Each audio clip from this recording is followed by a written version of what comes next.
Hey everybody, I'm Connor with Honor. We're going to do our real estate update right now. We have 374 total active homes for sale on the market in Santa Clarita Valley cities.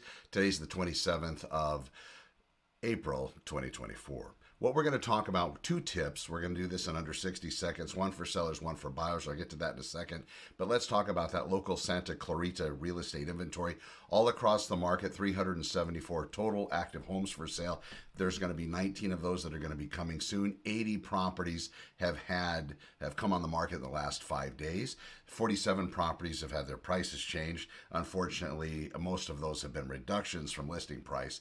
Back on the market properties, 20. These are 20 properties, folks, that have canceled escrow, come back on the market for sale. If you're a buyer in this market, you want to watch those and these others that I'm about to talk about. Two others that have actually gone into escrow, those categories are going to be active under contract, 39, pending properties, 55. So we're selling quite a bit every month. Almost 100 properties are moving in about every 7 days. So we have about 350 to 370 properties selling every month.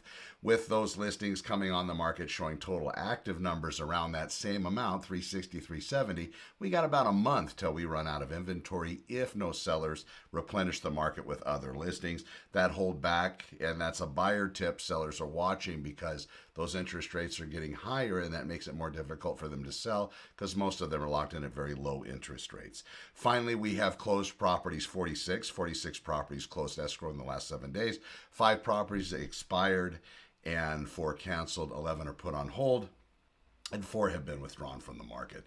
You want more information, let me know. For a buyer tip out there, make sure your pre-approval is solid and they've ran all your numbers. These very light pre-approvals, these easy credit pulls that do not really give a full picture of you as a home buyer is going to cause you problems when you start to write offers, especially if properties start hitting the market that you actually like and their inventory starts to loosen up a little bit. You might only have moments to make the right decision. I'm Connor with Honor. I'm here when you're ready. Let me know, and thanks for watching.